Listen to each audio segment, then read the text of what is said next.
Eh, Vamos a hablar hoy, vamos a cambiar el tema y vamos a hablar del concepto de aprendizaje estadístico. Eh, en general es un concepto, digamos, el concepto primario, o que da pie al concepto que después se conoció como Machine Learning. Entonces, aprendizaje estadístico es simplemente una forma de pensar algorítmicamente una solución a un problema. En este caso, el problema que queremos resolver es un problema de predicción. Y un problema de predicción con base en información. Entonces, piensen un poco que el problema es como cuando nosotros, o en el proceso que seguimos, cada una de las personas que estamos aquí, cuando aprendemos un nuevo tema, o cuando vamos aprendiendo nuevas experiencias. Cuando vamos aprendiendo nuevas cosas, normalmente lo que ocurre en nuestra, digamos, en la forma en la que construimos el conocimiento es aprendemos de información previa o de información relacionada. Y luego, con base en esa información, actuamos en consecuencia cuando enfrentamos una nueva situación. Por ejemplo, la primera vez que se subieron al metro, seguramente aprendieron que el sonido de la alarma del metro indicaba que se iba a cerrar la puerta, ¿no? Entonces, eso lo aprendieron y tuvieron que, digamos, seguir una secuencia para poder entender que eso ocurría. La segunda vez que se suben al metro, ya saben que cuando suena la alarma, entonces se va a cerrar la puerta. Esa es una manera muy sencilla de pensar las cosas y eso lo traímos a la, digamos, a la estadística y por eso es que le llamamos aprendizaje. Entonces, digamos, el concepto de aprendizaje tiene que ver con esta idea que les comento y estadístico es simplemente porque todas las técnicas estadísticas que ustedes conocen se pueden, digamos, adaptar a una forma similar a lo que vamos a plantear aquí. Entonces, piensen que los problemas que podríamos resolver con esto son algunos de esos problemas podrían ser cualquiera de estos cuatro, ¿no? O sea, hay cosas tan sencillas como, bueno, o complicadas, eh, como queramos pensarlo un poco, como por ejemplo predecir. Entonces, podemos pensar que a lo mejor queremos predecir si un paciente se encuentra hospitalizado debido a un ataque al corazón. Este es el ejemplo muy clásico de esto de, digamos, es, ah, lo que podríamos predecir es con base en información de las personas si es que podrá enfrentar algún problema médico en el futuro o no. Podremos predecir precios de acciones. Esa es otra, digamos, otra aplicación eh, habitual en esto. Entonces, digamos, el recorrido más o menos sería este, ¿no? El primero es una idea muy de la medicina y se aplica muchísimo. Probablemente el caso más popular en esto sea utilizar electrocardiogramas para predecir ataques al corazón. Entonces, la manera de pensar eso es, si pudiéramos visualizar electrocardiogramas de un montón de personas en el mundo y los pudiéramos sobreponer todos, podríamos ver que se forman claramente grupos, ¿no? Hay un grupo de gráficos del electrocardiograma, que son personas sanas, y hay un grupo que seguramente se salen de ese patrón de personas sanas que podríamos pensar que son personas enfermas. Eso es una forma muy sencilla de pensar el aprendizaje, porque lo que estamos haciendo es, con base en experiencia previa, podemos tratar de entender qué puede explicar el fenómeno. Otro tipo de fenómenos, y esto ya está más como orientado a lo que vemos hoy día, es identificar, por ejemplo, cosas manuscritas eh, con una forma, digamos, eh, eh, digital de la información. Entonces, es una cosa que ocurre muchísimo y que ya hoy día también se puede hacer, es muy sencillo eso. De hecho, vamos a ver un ejemplo de esto seguramente hasta el final del semestre. Eh, Identificar factores de riesgo, también un poco de la medicina, pero en general, digamos, esos son como los grandes temas que hay o que ha habido a lo largo del aprendizaje estadístico. Hoy me voy a enfocar en algunos conceptos más o menos más básicos. Y lo que quiero repasar un poco al principio es identificar que hay tres clases de aprendizaje estadístico. El primero se le conoce como aprendizaje estadístico supervisado. Uno segundo se le dirá no supervisado. Y un tercero le diremos semisupervisado. Entonces, el primero, el aprendizaje estadístico supervisado, es una situación en la cual tenemos información etiquetada. Piénselo de esta manera. Entonces, por ejemplo, piensen que tienen un dataset donde pueden identificar a las personas que comprarán un producto y otras que no lo comprarán. Entonces, tienen claramente etiquetadas a las personas y tienen información sociodemográfica sobre ellas. Entonces, lo que quieren es predecir cuáles son los factores que influyen en que la persona decida comprar o no comprar el producto. Es claramente un problema de clasificación, ¿no? Es también como el caso si queremos predecir si una persona pagará su crédito o no, también es un problema de clasificación. Tenemos claramente etiquetada la información. Otro caso que también que es información etiquetada, pero que a lo mejor no lo habíamos pensado así, son las regresiones que comúnmente hacemos. Por ejemplo, el caso que vamos a hacer hoy es tratar de predecir qué factores explican el precio de las casas, ¿no? Entonces, ¿qué factor podría explicar el precio de las casas? Bueno, podría ser cosas tan sencillas como la dimensión de la propiedad, cuántas habitaciones tiene, si tiene alguna amenidad, si está cerca de algún lugar, un montón de factores relacionados con, digamos, características propias de la propiedad. Eh, entonces, la información está etiquetada porque lo que tenemos son factores que explican el precio y el precio observado, ¿no? Entonces está etiquetado.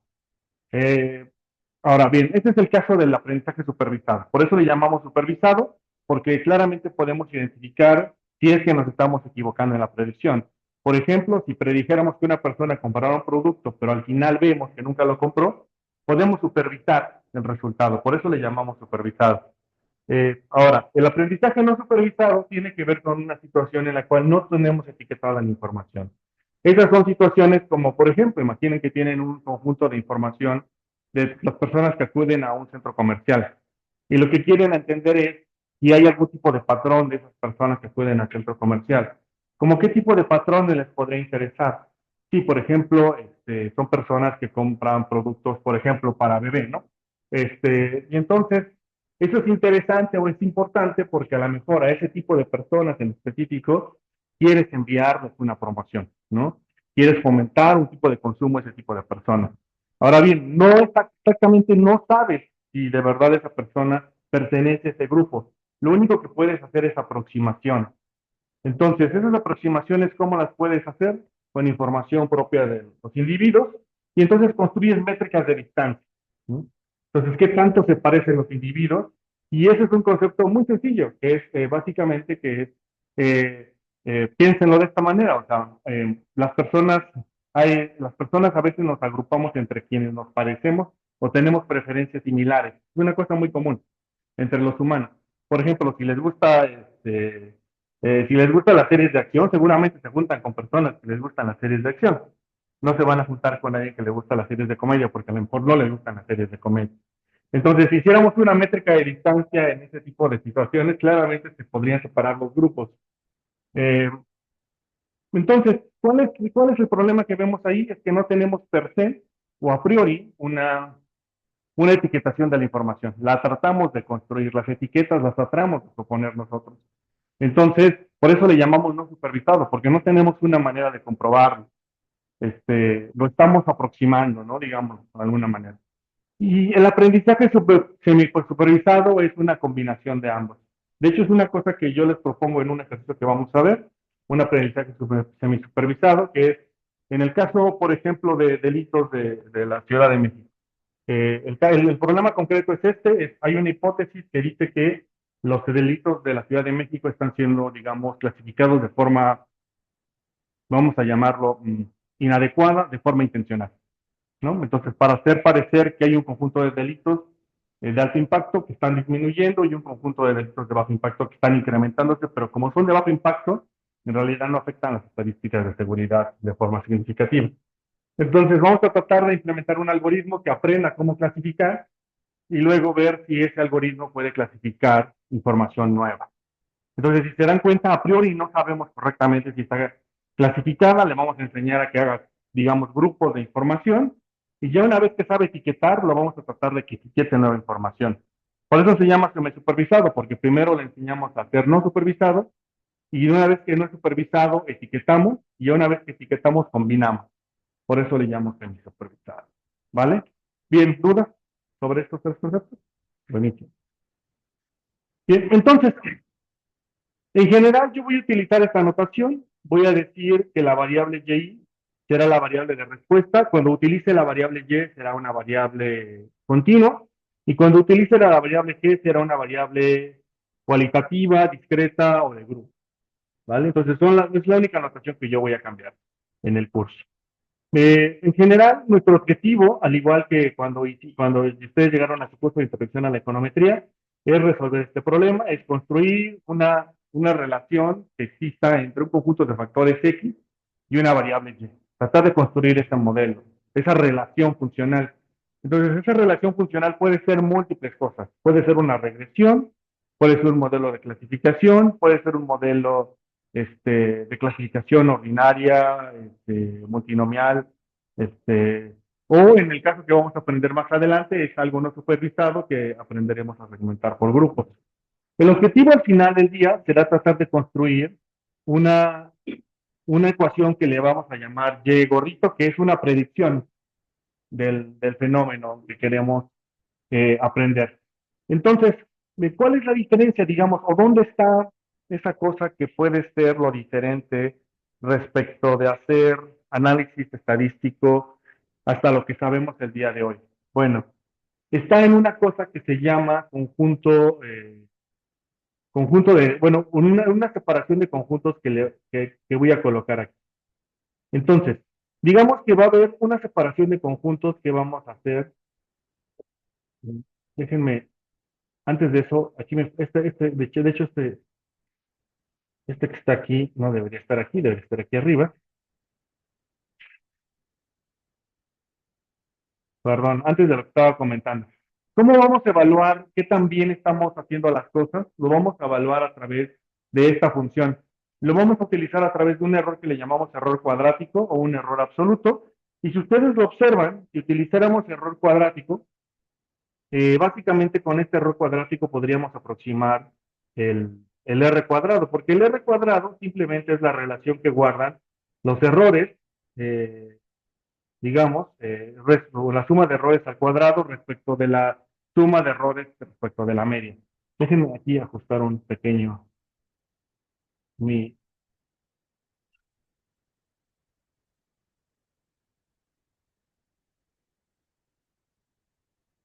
mi tablet está desconfigurada, perdón,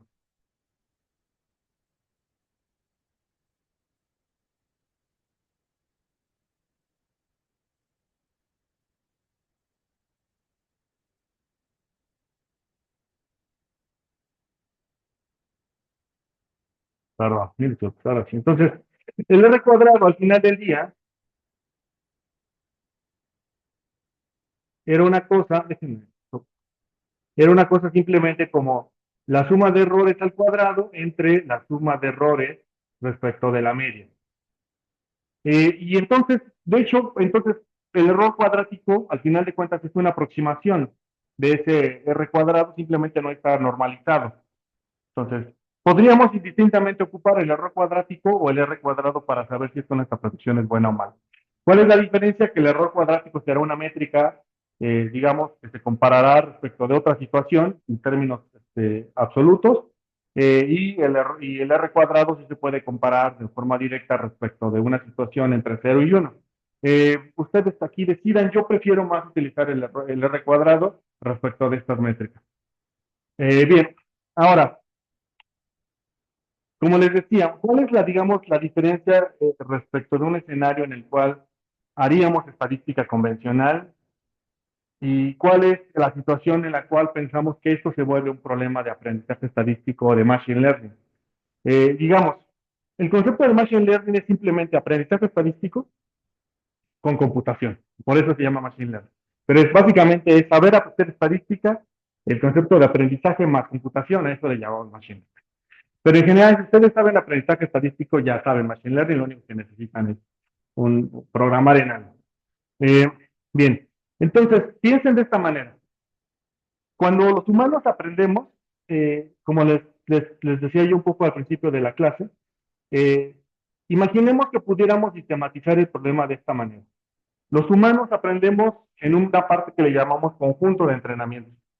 un conjunto de experiencias sobre las cuales aprendemos, por ejemplo, a separar individuos, ¿no? Individuos que suelen comprar productos de bebé respecto de individuos que no compran productos de bebé.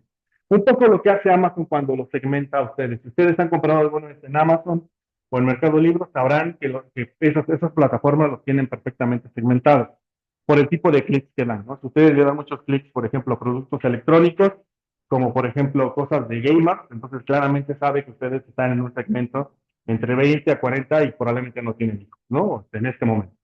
Si ustedes están dando constantemente clic a, por ejemplo, cosas como juguetes y demás, probablemente los segmenta del lado de tienen un bebé en este momento en casa, ¿no? Y tal vez a lo mejor también están en el mismo segmento de edad. Eh, y también ocurre, por ejemplo, cuando vemos plataformas de video, ¿no? Si ustedes observan, cuando seguramente habrán notado que muchas de las plataformas, sobre todo creo que es Netflix quien principalmente lo hace, les pone un score, les recomienda videos, les dice, esta serie, esta película te podría gustar con un score de 92%. Bueno, ¿cómo hace eso? Bueno, lo que hace es que simplemente parte de tu historia, de lo que has dado clic, y entonces se encuentra a todos los individuos que se parecen a ese tipo de clics que tú has dado y ve cuáles son los videos que no has visto tú, pero que sí vieron las demás personas y te propone eso como propuesta de video. Entonces, ¿qué es lo que ocurrió ahí? Bueno, hubo un conjunto de entrenamiento, ¿no? Otra situación que a lo mejor fue menos clara, pero mucha gente lo hizo, es cuando Meta les pidió que, por ejemplo, subieran muchas fotos de ustedes en diferentes momentos. ¿Por qué creen que lo hizo? Porque estaba entrenando algo, ¿no? Entonces, Meta les pidió, por favor, sube fotos de un montón de etapas de tu vida, porque te voy a dar una predicción de tu vejez, ¿no? Entonces, lo que estaba haciendo es un entrenamiento, entrenar un modelo de computer vision para identificar caras, solamente que no. Los humanos somos muy proclives a seguir las tendencias y preguntarnos por qué hacen eso las compañías. Pero entonces, digamos, pasa una etapa de entrenamiento y ya una vez que entrenas algo y que le enseñas o aprendes cosas, entonces puedes validar o probar, ¿no? Entonces, ¿cuál es la diferencia entre validar y probar? Bueno, es una sutileza muy pequeña, ¿no? Que es valida si tu predicción es buena o mala y pruebas en un producto ya final. Normalmente nosotros lo que haremos, digamos, en este curso es simplemente separar en dos grupos de información. Solamente, digamos, lo separaremos en entrenamiento, que será un primer grupo. Déjenme utilizar otro color. En entrenamiento, que será nuestro primer grupo, y en prueba. Solo voy a separar nuevamente aquí en dos grupos. Voy a omitir por un momento simplemente este grupo de aquí, no lo voy a considerar, solamente el de validación por un tema de simplicidad. Pero ustedes lo podrían hacer. Entonces, lo que vamos a hacer es exponer, digamos, o construir una regla que aprenda sobre los datos y luego le daremos nueva información y nos preguntaremos si predice suficientemente bien esa información.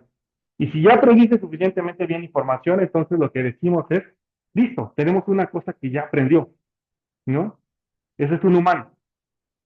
Eso es lo que somos los humanos. Normalmente nosotros aprendemos experiencias y luego, piensen un poco así, a lo mejor así es más sencillo.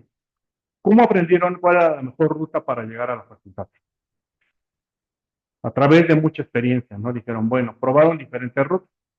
Y una vez que se dieron cuenta cuál era la mejor ruta, dijeron, bueno, ahora voy a probar esa ruta.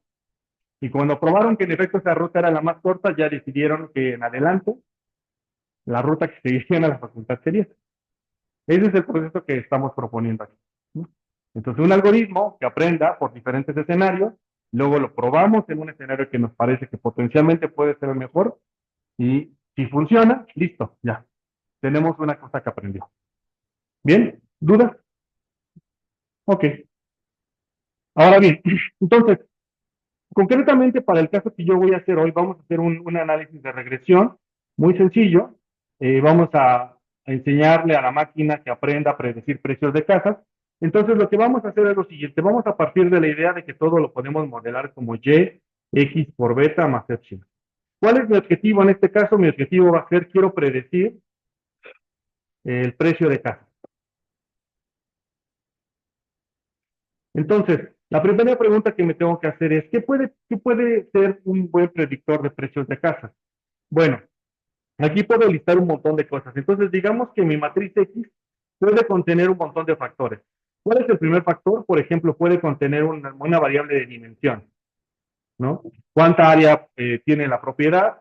Otra cosa puede ser algún tipo de características como habitaciones, baños, ¿qué más? Y probablemente ya, ¿no? Si tuviéramos más información como, por ejemplo, hasta ventanas, un montón de cosas como esta lo utilizaríamos.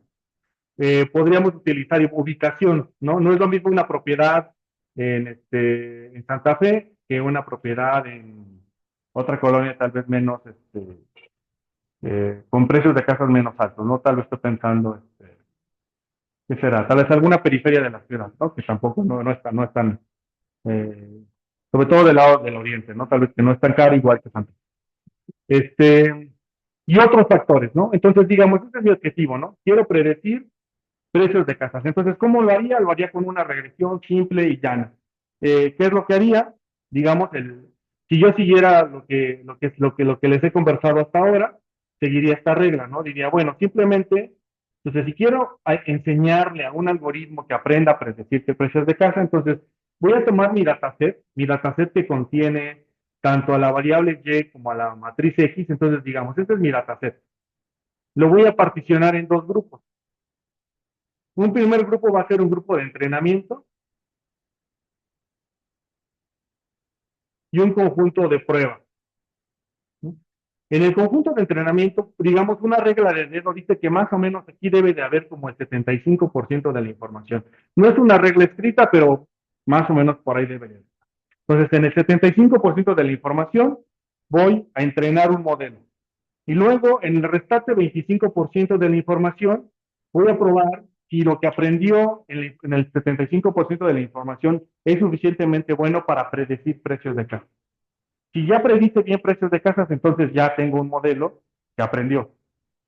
¿Sí? Eso, digamos, ¿cómo? Entonces, piénselo de esta manera. Entonces, una vez que tengo mi regresión y tengo mis coeficientes, y mis coeficientes me permiten predecir suficientemente bien la información, entonces ya digo, esos coeficientes son los coeficientes del aprendizaje.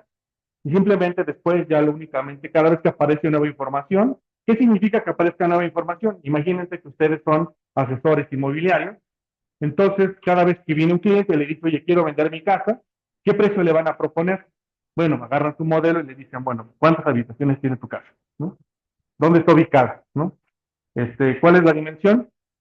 Listo, te propongo que el precio sea tal, ¿no? Porque eso es lo que dice el modelo que debe valer. ¿Vale? Eso hace una compañía que se llama Zillow en Estados Unidos.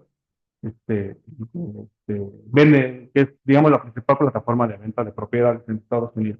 En México hay un par de compañías, pero la verdad no sé exactamente cómo funcionan. Vamos a ocupar un dataset de una de ellas, que lo tuvimos de Strapping, pero no, exactamente no sé cómo operemos, sinceramente. Bien, ahora, voy a meterle una sutileza aquí. Y la sutileza que le voy a meter es a la regresión que ustedes conocen, le voy a meter digamos, un tipo de regresión muy particular que se llama regresión restringida. Y entonces la regresión restringida hay de dos tipos. Una que es como una regresión rich, que se conoce así como en inglés, y es una regresión que plantea este problema. Dice, imagínate que los coeficientes de la regresión resultan de este problema de optimización. Y si observan ustedes este problema de optimización, lo que ustedes tienen aquí, este componente que está aquí ya lo conocen. ¿Estos quiénes son? Son los errores al cuadrado. Ustedes ya lo conocen, este primer componente, son errores al cuadrado. ¿Quién es el nuevo componente? El último componente que está aquí. Este es el nuevo componente, es el último amigo que está acá.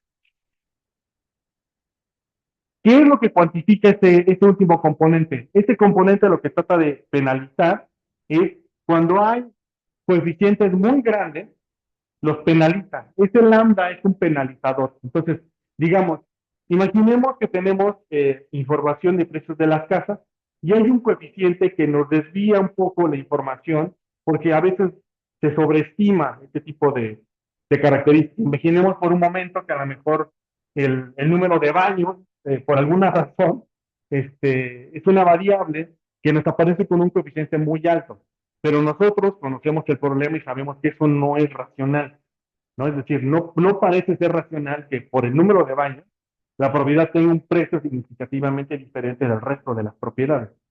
Digamos, ¿no? Porque esa es nuestra experiencia. Es un poco parte del expertise del investigador. Entonces, ¿cómo le hacemos para que el algoritmo pueda identificar ese tipo de situaciones y las penalice y lo trate de recomponer la predicción? Bueno, lo hacemos a través de este mecanismo de optimización. Entonces, vamos a tomar el beta cuadrado porque eso lo haría muy grande, esto se lo haría todavía más grande, los coeficientes que son grandes se volverían todavía más y lo penalizaría. Entonces, digamos que ese sería el problema, así lo tendríamos que plantear y simplemente se resuelve con un lagrangiano, como está planteado ahí, pero originalmente piensen que el problema era visto como una cosa así. Era quiero minimizar los errores al cuadrado sujeto a que no, a los coeficientes no sean mayores que una constante t. Eso es lo que estoy diciendo. ¿Sí? Por eso le llamo regresión restringida. Entonces, eso se ocupa muchísimo cuando ustedes hagan ya Machine Learning en el día a día. Seguramente la primera pregunta, si hacen al menos predicción, la primera pregunta que se tienen que hacer es, ¿aquí funciona bien el modelo lineal clásico o tengo que hacer una regresión restringida? Esa es la primera pregunta que se tiene que hacer. Si funciona bien la regresión normal, ya, ¿no? Ya se acabó. Hay que hacer una prueba de hecho, es una cosa que vamos a hacer en la clase. Bien, entonces esa es la primera opción que tienen. A algunos no les gusta, también a mí, y yo coincido con ellos, no les gusta utilizar esta regresión restringida porque es simplemente el cuadrado y el cuadrado puede sobredimensionar algunos resultados. Entonces, la propuesta alternativa a esto se llama una regresión lazo. No sé si la han visto por ahí, seguramente cuando leen algún paper les dice que se implementó una regresión lazo, que es esta, que es la abreviación del Limit Absolute Shift Range and Selection Operator. Eso significa lazo. Esta regresión lazo es una variante de la regresión restringida que acabo de plantear, pero con la pequeña diferencia de que el factor que voy a utilizar para cuantificar qué tan grande es beta es simplemente el valor absoluto. ¿Sí? Entonces es una métrica que sobredimensiona menos que elevar al cuadrado, como en el caso de arriba. Si utilizo elevar al cuadrado como está arriba, puedo tener un valor muy grande. Y si tomo simplemente el valor absoluto, estoy consiguiendo la misma solución, porque resulta ser que tanto el valor como el cuadrado como el valor absoluto funcionan como métrica, con la diferencia de que el caso de abajo es menos, genera menos distorsiones. Igual estoy proponiendo que sea menor o igual a una constante t y resolver este problema. Eso es simplemente resolvemos ese problema y eso implicaría resolver este problema de optimización. Para fortuna de nosotros, esto lo hace la máquina, no lo hacemos nosotros. En las notas sí les puse una derivación de cuál sería el, el estimador que se genera de estos dos procedimientos para que lo miren un poco. No cambia mucho, es simplemente un problema de resolver matrices, pero es el mismo problema que ya conocemos de regresión. ¿Vale? ¿Dudas hasta aquí? Entonces, nada más recapitulando. Entonces, ¿qué es lo que voy a hacer ahorita? Voy a tomar, mi objetivo es saber si este modelo funciona. Y igual a X por beta más epsilon. Esta es la pregunta que quiero resolver. ¿Este modelo funciona? En un caso particular, ¿qué es predecir precios de carga? Entonces, para resolverlo, voy a utilizar un mecanismo de aprendizaje de máquina o aprendizaje automatizado. Entonces, lo que voy a hacer es, voy a tomar mi dataset, y imaginemos que este es mi dataset, y lo voy a particionar en dos grupos. En una parte voy a entrenar un modelo y en otra parte voy a probar y ver si funciona el modelo. Ya, eso es lo que voy a hacer. ¿Sí? ¿Dudas? ¿Sí? En el Inter tengo que hacer mucha minería de datos. Este es un dataset extraído de la vida real, entonces está feo, ni modo. Eso pasa con este tipo de datos. Bien, entonces, vamos a GitHub. ¿Sí? ¿Alguien tiene una duda? Okay. Entonces vamos a GitHub y vamos a trabajar con clase 13.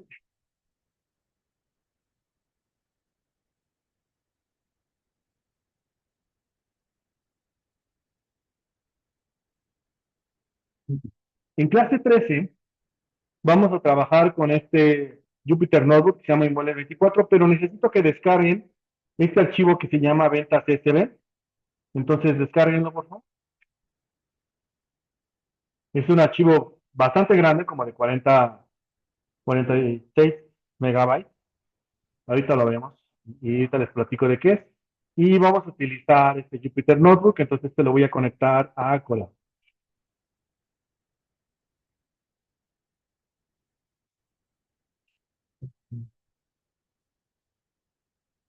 Bien, y voy a subir aquí el archivo que acabo de descargar. Entonces déjenme,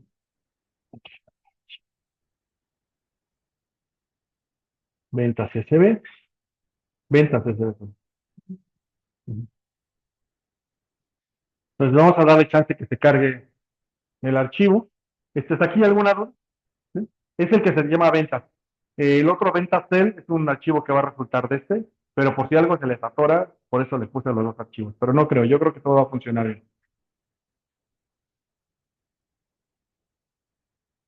Ventas. Bien, entonces les cuento un poco el dataset. El dataset se trata de un archivo que tiene información de precios de casas en la Ciudad de México, que fue scrapeada en la página de Inmuebles 24 en 2020, en mayo del 2020, si no mal recuerdo. Entonces, ya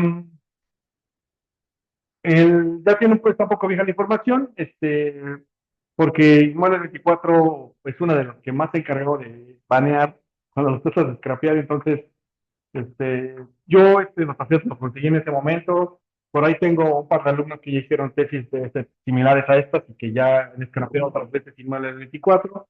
Pero siempre hay temas de que los está bañando, ¿no? Pero ya no lo he intentado recientemente. Entonces, pero bueno, es un buen dataset para empezar.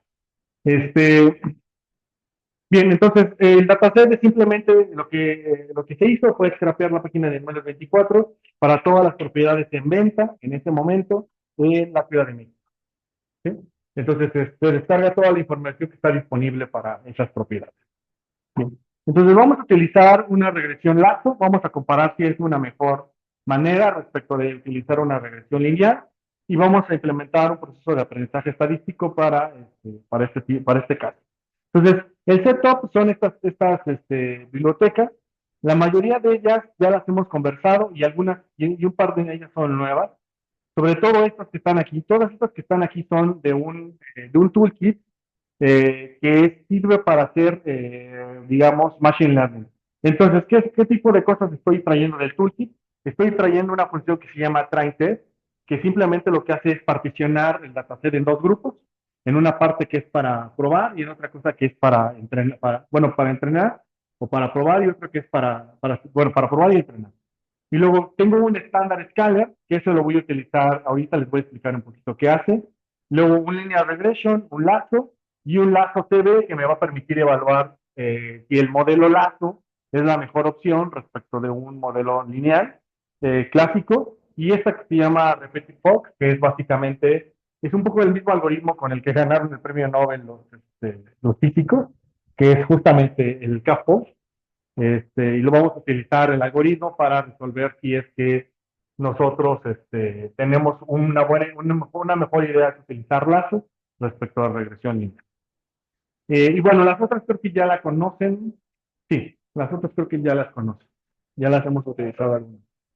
Bien, entonces esta es la regresión lazo que queremos resolver. Vamos a leer los datos. Y como les dije, este es de mayo 2024, mayo 2020, perdón. Y así se ve en nuestro dataset. Entonces, ¿qué es lo que tenemos? Tenemos una propiedad, por ejemplo, esta propiedad se anuncia como, ese es el nombre que aparece en el título de Inmuebles 24, ¿no? Dice, es una propiedad que se llama Cumbre de Santa Fe, casa en venta, así se anuncia. Y luego viene la ubicación, está ubicada en la Avenida de los Poetas, gran proyecto de casas en cumbres, y el link está ahí, entonces ustedes van a ese link, quizás ya no está la información, pero estaba posteada en dólares, en 2.850.000 dólares.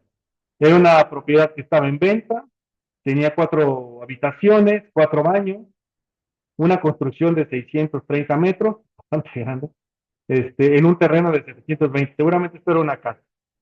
Eh, y bueno, y otras características, ¿no? Como longitud, latitud, la calle donde se ubicaba, y el monto ya en pesos. Este era el monto equivalente en pesos en ese momento, ¿vale?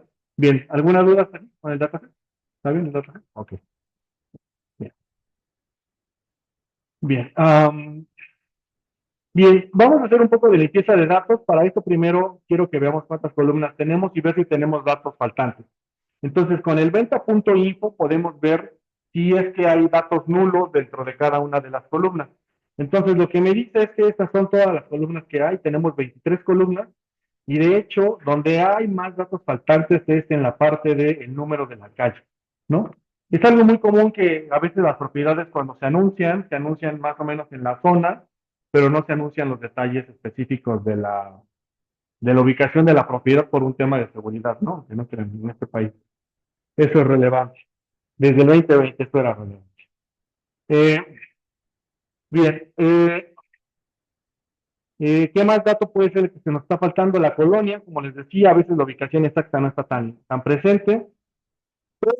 Yo creo que alternativamente vamos a utilizar longitud y latitud, ¿sí?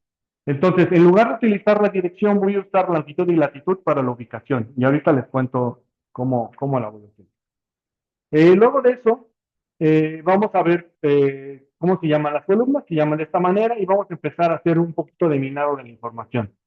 Entonces, voy a crear primero un histograma. Este histograma lo que va a hacer es tomar estas propiedades, estas características. Yo pienso, esa es mi propuesta que les hago a ustedes, que estas características son las que pueden explicar el precio de las casas.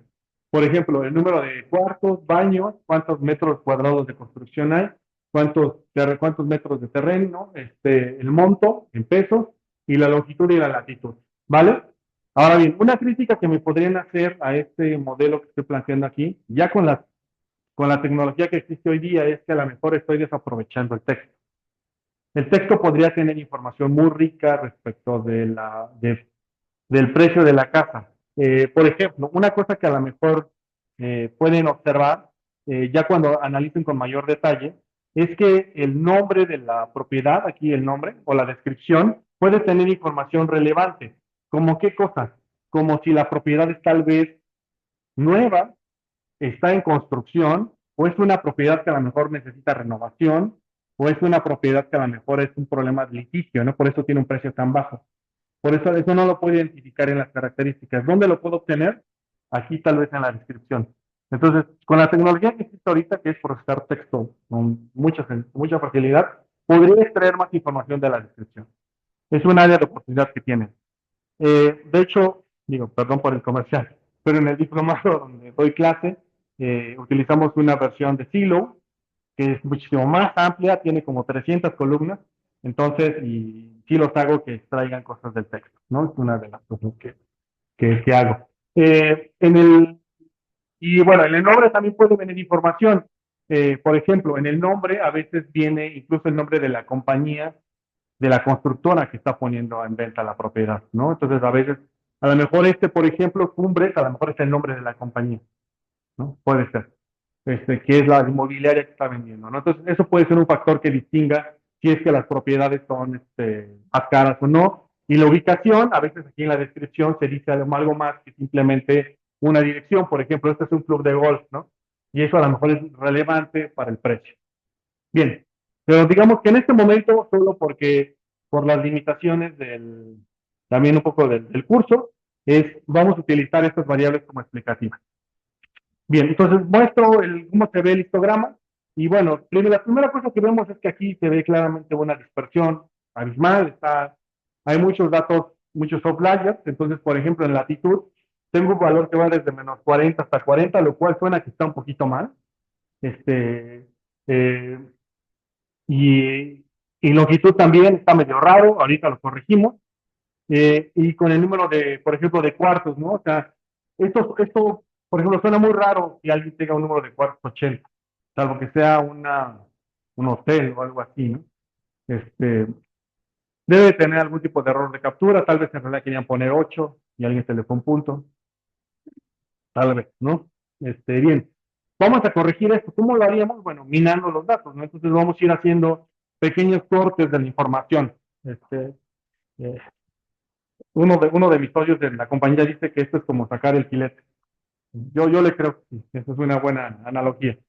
Entonces, eh, Dice que lo que vamos a hacer es lo siguiente, entonces vamos a tomar el valor, el monto, y lo que me voy a quedar son con las propiedades que al menos tienen un precio de 1,000 pesos y un monto mayor a lo máximo de 7 millones, sí, 70 millones de pesos, ¿sí?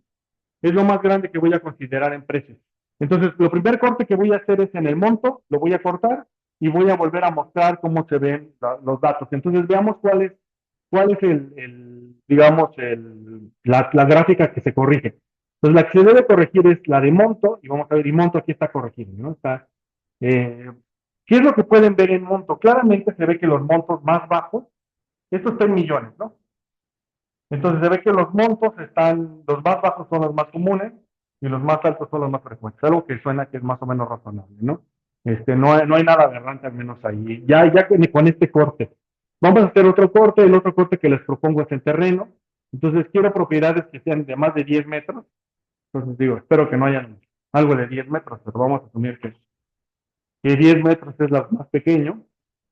Bueno, sí, no es cierto. Sí, sí había cosas de 10 metros. Por ejemplo, en el centro histórico había una cosa de cuartos de azotea que se estaban vendiendo, ya me acordé. Y sí había, sí, sí, sí. 10 metros, por eso está eso. Este, y en terreno de más pequeño de que 1,500 metros, ¿no? Entonces algo más o menos no tan grande. Bueno, pues sí grande en realidad, pero 1,500, ¿no? Entonces, y eso corrige aquí el terreno, ¿no? Y el terreno ya se ve así, estaríamos en este rango. Igual, lo más común son propiedades pequeñas, ¿no? Eso es lo que ve. El siguiente corte es, vamos a metros de construcción, igual, la misma regla, solamente que es más de 10, pero 1,200. Estoy utilizando como la otra métrica, y metros de construcción se veía corregido. Vamos a corregir el número de cuartos, que al menos tenga un cuarto, por eso le puse más de cero. Este, Tal vez aquí lo que estoy perdiendo son ¿cómo se llaman esos que son pisos completos? Ah, ¿perdón? No, pues, sí, exacto, esos. Son pisos completos y a veces esos se categorizan como 0 cuartos. Entonces tal vez solo estoy perdiendo aquí y menos de 8 habitaciones para hacerlo más homogénea la información y ya se ve así, ¿no? Entonces resulta ser que en la Ciudad de México lo más común son las propiedades de 3 habitaciones. Suena razonable, ¿no? Y bueno, y en este momento, no sé ahora, pero en este momento era una cosa emergente las de dos y una habitación, que son propiedades más pequeñas pensadas para parejas sin hijos, por ejemplo, ¿no?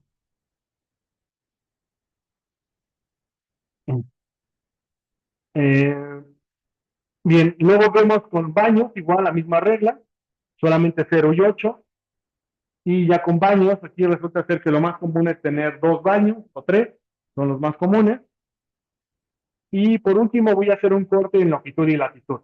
Y voy a quedar que la longitud sea 19 y entre 19 y 18,1. ¿Cómo lo determiné? Bueno, si ustedes van a Google Maps, y por ejemplo ubican la Ciudad de México, justamente el mapa donde estamos, pues se van a dar cuenta que la Ciudad de México está, por ejemplo, tomen un punto por aquí, ¿no? Entonces, si ustedes le dan clic aquí les dice la longitud. Y les dice que la longitud es 19,17 y no menos 98.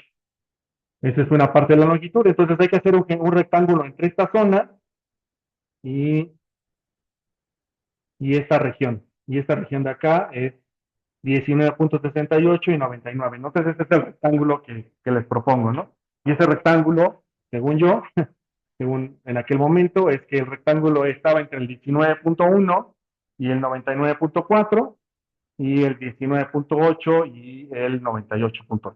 Ese rectángulo contiene a la Ciudad de México. Entonces esa es la manera para quitar unos outliers por ahí de propiedades que parecía que estaban como anunciadas como Ciudad de México, pero probablemente eran un error de captura y a lo mejor eran otra ciudad adyacente, ¿no? Sobre todo. O simplemente no estaban correctamente capturadas. Eh, y una vez que corregimos eso, entonces ya la información se vería de esta manera. Algo que se ve muchísimo más, ya más amigable en términos de los programas, ¿no? Entonces, en resumen, este es el filtro, digamos, es como el corte que les propongo que haríamos, y esto le voy a llamar venta cel. ¿sí? Esta es la venta seleccionada o las propiedades en venta. Vamos a ver con cuántas propiedades me quedo. Originalmente tenía yo 45,000 propiedades anunciadas. Después de cortar cosas, me quedo con 37,000 propiedades. No suena tan mal, ¿no? Para términos del análisis. Asumiendo que en México hay muchas plataformas de anuncios de propiedades y que a lo mejor si tuviéramos otro proveedor como, ah, ¿cómo se llaman los otros proveedores? También su nombre, había otro. Bueno, los otros proveedores repiten información, a lo mejor no está tan mal, ¿no? A lo mejor esto es un buen. Bien, entonces vamos a ver cuánto perdimos de información. Eh, bueno, bueno, voy a calcular una variable más, que va a ser el monto del valor de la propiedad entre los metros de construcción para calcular un precio por pie cuadrado, por metro cuadrado. ¿Sí? Y esa será mi variable que es eh, precio por metro cuadrado. Y vamos a hacer una visualización. Entonces, aquí voy a utilizar un plot, un scatter plot, y lo que voy a hacer es graficar la longitud y la latitud en los ejes para hacer un proxy de cómo está distribuida la información. Entonces, si ustedes observan esto, lo que ven aquí es que esto sería un proxy del mapa de la Ciudad de México, ¿no? Porque lo que tendríamos es latitud y longitud. Entonces, aquí se ve más o menos dónde está acumulada la información. Lo que voy a es darle un poquito de opacidad a los puntos para que se vea como un heat map. Entonces, como que se vean regiones de calor. Donde esté más marcado es donde habrá más propiedades y donde esté menos marcado habrá menos propiedades. Entonces, eso lo voy a hacer digamos, con este parámetro que es alfa, 0.01, que es la opacidad, y le voy a poner para que se vea como un heatmap y se vea de esta manera. Entonces, aquí se ve como dónde está, digamos, la mayor cantidad de propiedades anunciadas, que sería esta región. Si no me equivoco, si no me falla la geografía de la Ciudad de México, más o menos esto debería ser el corredor de Santa Fe, y luego aquí Las Lomas, esto de acá. Naucalpan tal vez por allá arriba, y bueno, pegado hacia Naucalpan, que porque es Ciudad de México, en teoría no contiene el Estado de México, y ya, ¿no? Y aquel lado es justamente el oriente. Por eso les decía que aquel lado hay menos propiedades anunciadas, ¿no? Bien, entonces hasta aquí dudas, ¿no? Luego, veamos, lo que voy a hacer ahora es, voy a graficar por monto, entonces le voy a dar dos dimensiones al gráfico. Lo que voy a tener ahora es igual, un grado de opacidad, y quiero que, digamos, que lo que quiero es que me diga en la bolita, lo que va a calcular la bolita es qué tan grande es el precio o qué tan alto es el precio. Entonces aquí se ve más o menos, este corredor de acá es el corredor de las propiedades más caras de la Ciudad de México, en este corredor. Y por metro cuadrado, ¿no? Entonces, digamos que es como justamente, de hecho, si no me recuerdo, toda esta que está aquí es la reforma, ¿vale? Bien, ¿duda? ¿Está aquí? ¿Vamos bien?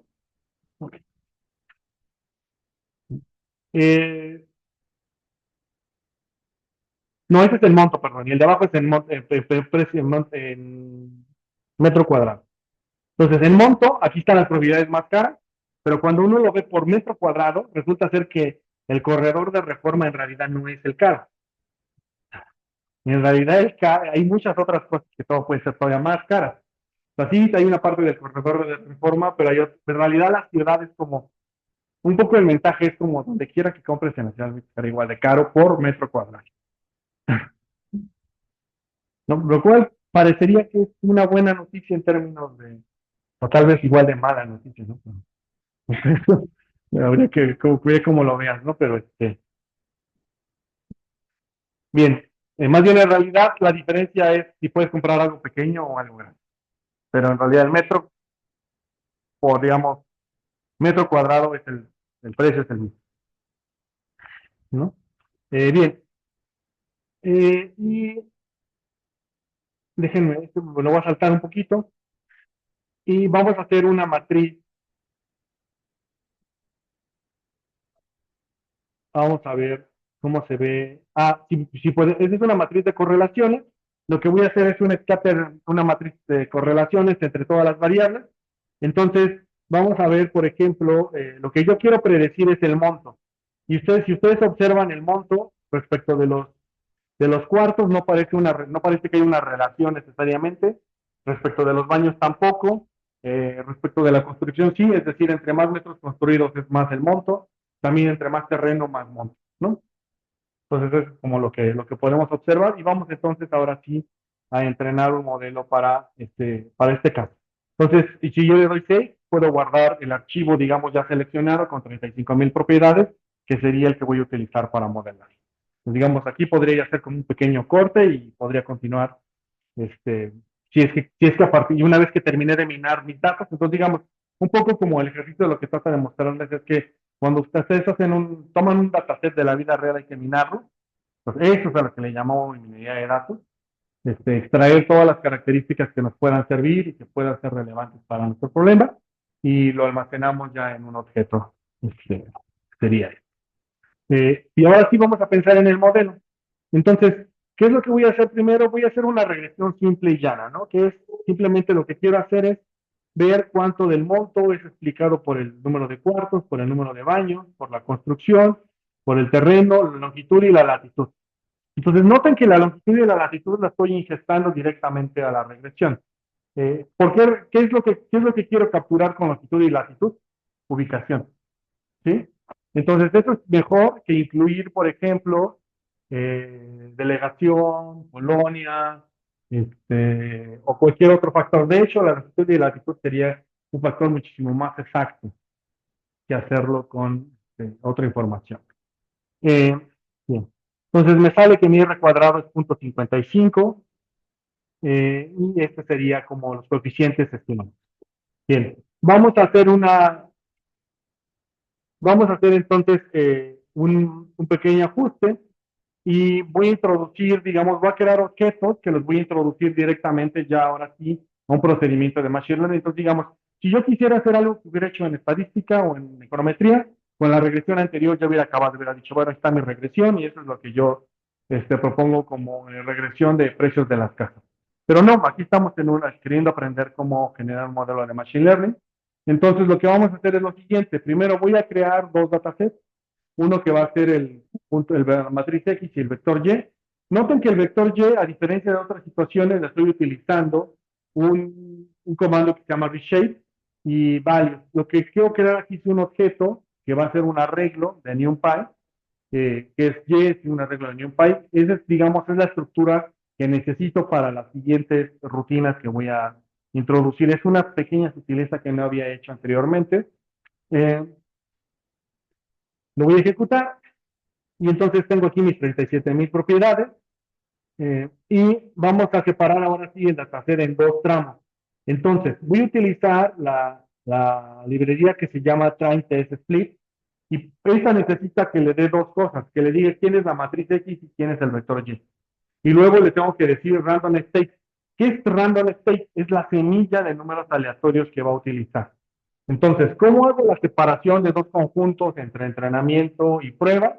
Bueno, la voy a hacer aleatoriamente. Entonces, voy a seleccionar aleatoriamente del dataset. Una parte va a ser para entrenar mi modelo y aleatoriamente lo que resta va a ser lo que voy a utilizar para probar que también aprendió el modelo. Random State 42 es una constante. 42 es una constante que aparece en todos los toolkits de Machine Learning. ¿Por qué? ¿Por qué 42? No sé. Y no creo que alguien lo sepa, en realidad. Es una constante que seguramente alguien puso un 42 ahí. Ya. Ustedes pueden poner otra constante, 1, 2, 3, lo que ustedes quieran. Pero si ustedes ven la documentación de esta biblioteca, les va a aparecer Random State como default 42. Y el random state lo que permite es que sus resultados sean replicables. Entonces, si ustedes mantienen este 42, los resultados que yo obtenga serán los mismos que ustedes obtendrán. Si ustedes lo cambian, tendrán otros resultados. Este, pero lo importante aquí es la replicabilidad, ¿no? Es un poco como siempre la transparencia de los modelos es algo que debería ocurrir. De hecho, ustedes van a notar que en el futuro, tal vez estoy hablando de tal vez meses, no quiero decir años, va a aparecer una figura nueva que se va a llamar auditor algorítmico. Y resulta ser que, no, más o menos esta sería como la idea que le llamaría yo. Ese tipo de figuras lo que van a tratar de hacer es hacer auditorías sobre los algoritmos que implementan las empresas. Y las empresas van a pagar mucho por eso, porque este, sobre todo para cumplimiento normativo, van a tener que decirle a las autoridades cómo funcionan esos algoritmos. Entonces, la pregunta que existe hoy en el mundo es cómo hacemos esto para estandarizarlo. Por ahí he escuchado unas ideas de, esto debería ser como los logos de los alimentos, por ejemplo, que vienen con 3 sellos, ¿no? O uno, dos, tres sellos, ¿no? 4 sellos ultra rico, un sello sin sabor, ¿no? Este, eh, algunas personas me dicen que esto tal vez debería ser una solución y que tal vez los algoritmos deberíamos de ponerle sellos, ¿no? Por ejemplo, qué tantos sesgos tiene. Si tiene muchos sesgos el algoritmo, 4 sellos, ¿no? Si tiene pocos sesgos, por ejemplo, un sello, ¿no? Por ejemplo, una característica que podría ser esta, ¿no? Si tiene como resultados muy sesgados hacia algún tipo de raza o condición socioeconómica, debería ser malo, ¿no? Pero bueno, un poco la idea es esa, ustedes deberían de poder desmenuzar este tipo de situaciones.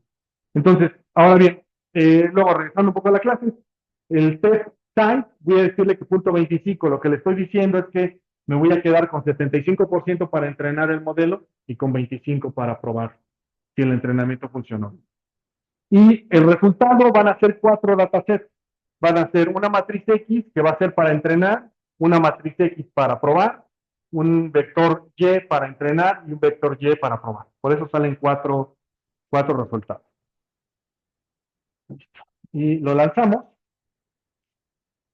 y vamos a ver cuántos datos tenemos. Entonces, tenemos 25%, ¿no? Que es efectivamente, tengo 28,000 observaciones para entrenar, que son el 75% del dataset completo, ¿no?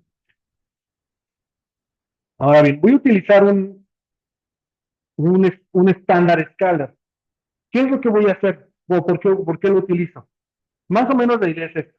Cuando nosotros hacemos regresión, ustedes, de hecho, lo notaron seguramente aquí en la regresión aquí arriba, los coeficientes son abismalmente grandes. Por ejemplo, el intercepto aquí es 3 puntos y luego hay que mover 8 posiciones del punto y esa sería la constante. Es un número muy grande. El número de cuartos también es -2 y luego hay que mover 6 veces el punto y ese es el número, es el coeficiente asociado a cuartos. Y a baños también. Son números muy grandes, son abismalmente muy grandes estos números. ¿Cómo podemos corregirlo? Bueno, o cómo podemos hacer coeficientes más pequeños. De econometría sabemos que podríamos estimar todo en términos logarítmicos. Si lo estimamos en logaritmos, los coeficientes se vuelven más pequeños, ¿no? Tan solo tomar el logaritmo del monto, que es la variable que queremos estimar, ya haría coeficientes más pequeños. No obstante, hay industrias donde a veces eso no se puede hacer.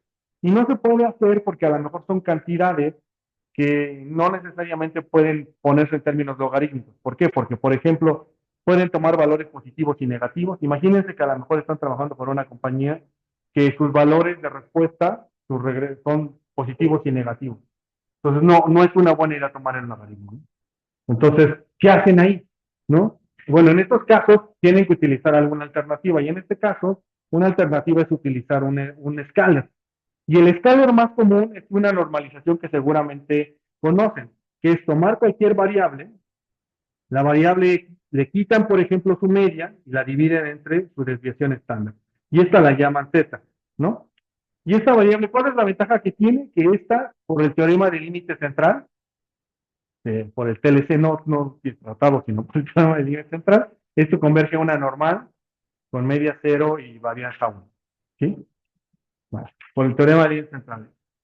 Ese es un escáner. Hay otros escalers que también se ocupan muchísimo más también, que es toman la variable aleatoria, le quitan el mínimo y lo dividen entre el máximo. Y eso hace que todos estos valores estén ¿en dónde? Entre el 0, no, de hecho entre el -1, perdón. Entre el -1 y 1. Entonces tienen dos opciones. Ocupan este o este, cualquiera de los dos es igual. Ustedes simplemente ocupan una escala, ¿no? Ese es el mensaje. Cuando tienen coeficientes, entonces hagan una regresión, verifiquen si los coeficientes son muy grandes, si pueden tomar logaritmos y tiene sentido económico tomarlos, tomen. Si no, utilicen una escala. Esa sería mi recomendación. No necesariamente funcionan los logaritmos porque a veces los problemas no se ajustan a un problema económico, digamos, visto en una clase como esta, ¿no? Entonces, eso es lo que hace el estándar Scaler. Lo que hace el estándar Scaler, lo que voy a hacer aquí es que el estándar Scaler va a tomar del conjunto de entrenamiento los valores que necesita para rescalar las cosas, para Y también va a tomar los valores que necesita para escalar, y ese se va a llamar Scaler. Ya una vez que lo creo, entonces ya en mi Scaler se lo voy a aplicar o lo voy a transformar todos los datasets. Entonces los datasets de entrenamiento los transformo con este Scaler que acabo de generar y vamos a generar aún una regresión. Cuando le doy linear regression y creo un modelo, aquí está ya mi regresión, digamos, está capturada y vamos a ver los coeficientes. Y vean que los coeficientes son significativamente más pequeños, ¿no? Entonces aquí está, el primero es el intercepto es algo muy, muy, muy pequeño, casi cero, pero los coeficientes ya son más pequeños. Estos coeficientes ya son muchísimo más pequeños y tienen menos riesgo de estar este, sobreajustando algunos de los valores de la regresión. Bien, ya una vez que tengo el escaler, entonces puedo hacer predicciones sobre, vamos, entonces, ya tengo mi modelo aprendió, digamos, mi modelo aprendió en el conjunto de entrenamiento, se entrenó. Ya una vez que se entrenó, lo voy a llevar a los datos de prueba, que son los de aquí abajo, y esos son los valores que predice en el conjunto de prueba. Voy a hacer este plot, que este plot lo que trata de hacer es mostrar es, un poco cómo se distribuyan los residuales en los dos conjuntos. Es, por ejemplo, mi modelo que entrené en los puntos azules, cómo predice los errores en el conjunto de pruebas. Entonces, y se sobreponen. Y eso es bueno, porque lo que quiere decir es que entonces lo que yo me estoy equivocando, y es que seguramente me estoy equivocando mucho, en el conjunto de donde estoy probando, se parece mucho a los errores que tenía en el conjunto donde entrené. Entonces, digamos, no estoy trayendo nuevos errores al problema, sino los errores que ya tenía, es decir, la imprecisión que se generaba por el modelo con la información donde aprendió, no se expande, simplemente se está manteniendo en el nuevo dataset. Es un poco la lección de esto. Luego, ¿puedo hacer otro gráfico? Bueno, este de acá arriba son con los datos escalados. Y este es igual, pero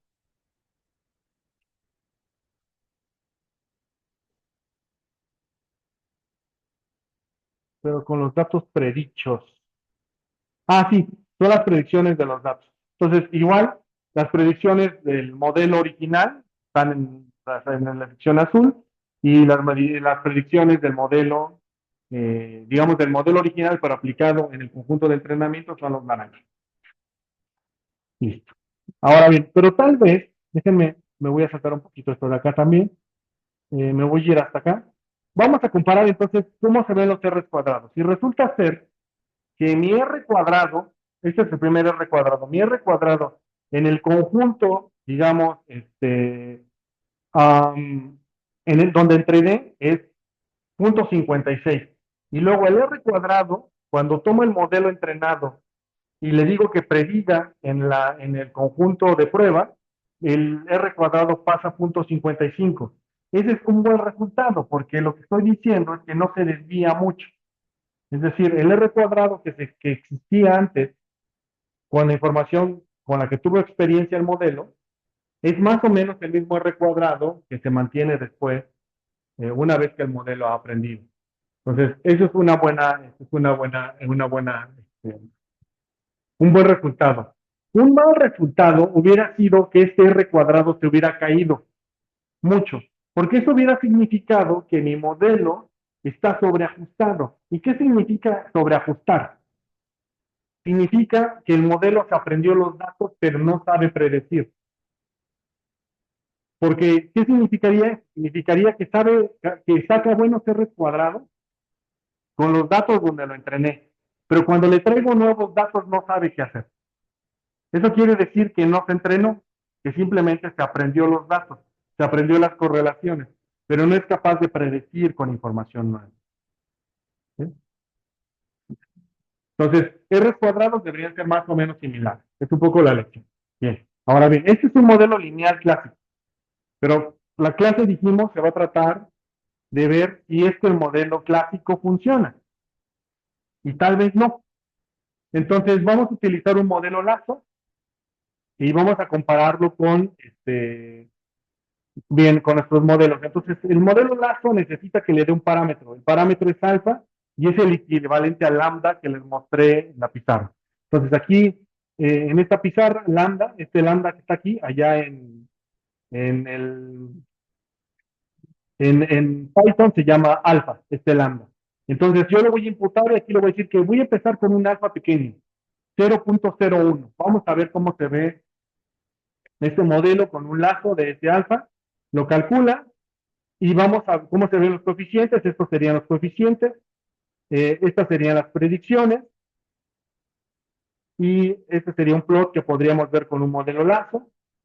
Se ve más o menos igual que lo que hemos visto, pero vamos a comparar los R cuadrados, que eso es lo interesante. Entonces, tengo un R cuadrado que obtengo con un modelo lineal clásico, punto 56. Y tengo un R cuadrado con un lazo, punto 55. Ustedes ya nada más de ver esto, ¿qué me dirían? Que el lazo es irrelevante, porque de hecho el lazo baja el R cuadrado. Tal vez lo mejor era no tener lazo, sino decir el modelo lineal simple y común, porque cuando le pongo un modelo lazo, baja el R cuadrado y en realidad hacer esa penalización ni siquiera mejora el desempeño del modelo, probablemente es una carga más, porque es un parámetro más, un hiperparámetro más, que no debería tener y que solamente le está costando a la predicción. Pues listo, entonces tal vez no sea una buena idea. Pero ¿cómo lo puedo probar en general? Bueno, la manera de probarlo en general sería utilizar este algoritmo que está aquí, que este algoritmo que está aquí va a generar diferentes escenarios para el alfa y me va a decir cuál es el alfa óptimo, si es que existe un lazo aquí. Si es que existe un modelo lazo, al final me va a imprimir el alfa óptimo y vamos a dejarlo. No debería tardarse mucho. Listo está. Y me dice que el alfa óptimo es cero. ¿Esto qué significa? Que no es un modelo lazo, que el modelo lazo debería tener lambda cero. ¿Y eso implica qué? Que no hay penalización y que el modelo correcto debería ser un mínimo, un modelo lineal. Ya. Pues así dicen, ustedes ya llegan con su jefe y les dicen, ¿sabes qué? No sirve un lazo, vamos a hacer una lineal clásico, ¿no?